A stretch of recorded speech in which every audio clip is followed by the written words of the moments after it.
The debate stage was tense from the very first second, but nothing prepared the audience for what Barack Obama unleashed. Donald Trump had just delivered one of his signature lines, mocking Obama's presidency with a laugh that echoed across the hall. The crowd buzzed, expecting Obama to defend himself with the same calm rhetoric he was always known for. But instead, Obama leaned forward, smiled slightly, and delivered a line that cut through the noise like a blade. "Donald, America laughed with you in reality TV, but tonight they're laughing at you because this is real life, not a scripted show." The words landed like a thunderclap. For a moment there was silence, then an eruption. Gasps, shouts, applause. The entire room shook. Cameras zoomed in on Trump's stunned face as his smirk faltered. Clips of the moment were uploaded online within seconds, racing through Twitter, TikTok, and Facebook at lightning speed. The hashtag Obama owned Trump exploded into the top trend before the debate was even halfway finished. What made the moment so powerful wasn't just the sting of the words, it was the precision. Obama had waited, calculated, and then struck with a single sentence that framed the entire night. The former president didn't just answer an insult, he transformed it into a viral spectacle that redefined the clash in front of millions. The hook was set, and the country was hooked with it. The debate was billed as the showdown of the decade, a collision between two political giants with millions of viewers locked to their screens. Moderators sat rigid behind their desks, barely able to contain the storm they knew was about to unfold. On one side stood Donald Trump, fiery, unpredictable, and eager to dominate the spotlight. On the other side was Barack Obama, calm yet sharp, the statesman who had already faced Trump's taunts for years and was ready to fire back. The crowd inside the auditorium was electric. Reporters filled the press rows with laptops glowing, live blogs running in real time. Social media influencers streamed reactions, knowing every moment could turn into the next viral clip. Households across America paused their evenings to watch what was unfolding, while television anchors framed the event as a battle not just of personalities, but of America's identity itself. Trump opened with the bravado that had always defined him. He leaned into his microphone, smirked, and repeated claims that Obama had been weak, ineffective, and out of touch. His words were not policy-heavy. They were designed to provoke, to land punches, to draw blood. Every jab came with a laugh, as if mocking Obama was entertainment rather than governance. Obama listened in silence, letting Trump fill the air. He didn't interrupt, didn't flinch. The composure was striking because it built tension. Viewers at home could feel it, the anticipation of when or if Obama would strike back. Then came the turning point. A moderator asked about leadership in moments of crisis. Obama straightened his posture, his tone steady but razor-sharp. He reminded the audience of the 2008 financial collapse, of the pandemic response, of alliances with foreign nations. Every point he made was documented, measured, undeniable. Where Trump thrived on spectacle, Obama thrived on facts.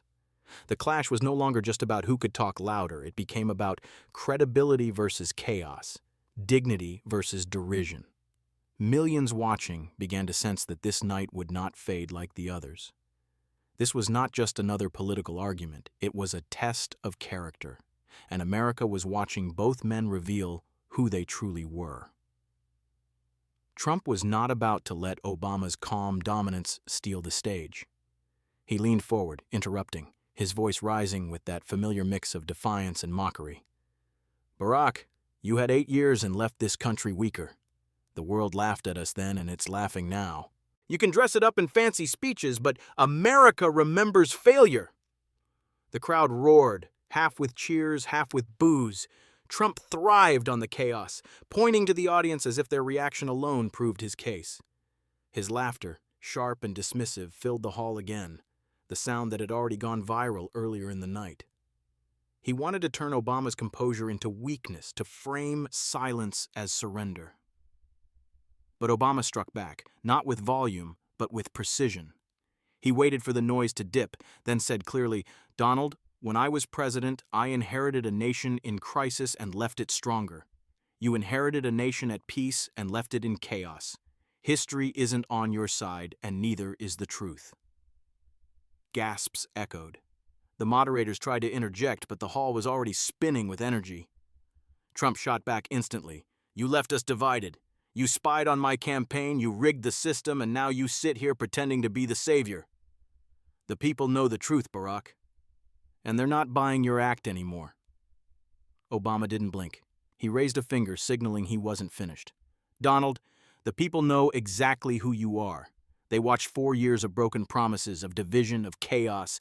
You think this is about me. It's not. It's about America, and America cannot afford another reality show presidency." The line hit like a hammer. The crowd erupted again, with Trump supporters shouting "fake news," while Obama loyalists roared with applause. Social media exploded as clips of the exchange ricocheted across platforms. Commentators live on air struggled to keep up, some calling it a masterclass by Obama, others declaring Trump the fighter America still needed. Each volley raised the stakes higher. Trump gestured wildly, calling Obama weak, corrupt, a disgrace. Obama countered with calm but devastating facts: unemployment rates, global alliances, healthcare numbers. Trump mocked statistics as lies, but the contrast was undeniable. One man throwing fire, the other delivering ice-cold blows backed by evidence. The debate had shifted from spectacle to survival. Both men knew the world was watching, and both were determined to dominate the narrative. The clash was no longer about policies, it was about the soul of the country, and neither was willing to back down. The tension peaked when the moderator asked a final, pointed question. "What defines true leadership in America today?" The room fell silent. It was the perfect setup for a decisive moment. Trump pounced first. He slammed the table with his palm and declared, "Leadership is strength. It's about winning. I faced down China. I built the economy. I stood against everyone who tried to destroy this country. And I won. That's what leadership looks like, Barack. Not weakness, not apologies. Winning." His supporters in the audience erupted with cheers, chanting his name. Cameras zoomed in on his confident grin, the unmistakable look of a man who believed he had just landed the knockout punch. But Obama leaned forward, calm, steady, every word deliberate. He looked Trump in the eye and said, "Donald, leadership is not measured by how loud you shout or how many headlines you steal. Leadership is measured by the lives you lift, the trust you build, and the truth you uphold. And by that measure, you failed this nation." The words echoed through the auditorium like a verdict. Gasps filled the air, followed by thunderous applause that drowned out everything else. The moderator sat frozen as the crowd surged to its feet, some cheering, some booing, but everyone reacting. Trump tried to interrupt, waving his hands and shouting, "Wrong! Totally wrong! Fake!" But the moment had already slipped from his grasp. Obama, still composed, added the line that detonated across the internet. "Donald, America doesn't need a president who entertains them. It needs a president who respects them." The hall erupted. Applause thundered, some even standing on chairs, while the cameras captured Trump's jaw tighten, his usual smirk replaced with a flash of visible frustration. Within minutes, that single phrase, "not to entertain but to respect," was clipped, subtitled, and posted online. It spread like wildfire, dominating Twitter trends, saturating TikTok edits, looping endlessly on cable news. By the end of the night, it was clear Obama's words had pierced deeper than any insult Trump could throw. The clash reached its climax not with volume, but with precision. One sentence that redefined the debate and left the nation buzzing. As the debate wound down, the atmosphere was charged with something heavier than applause or outrage. It felt like history had just shifted. Trump leaned back, his arms crossed, still muttering "fake news" into the microphone, trying to reclaim some ground.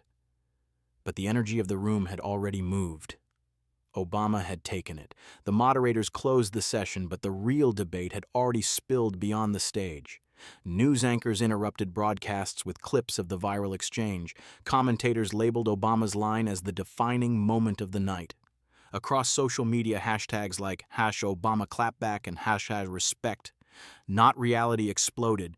Memes flooded timelines. GIFs of Trump's frozen face became instant ammunition in America's cultural war.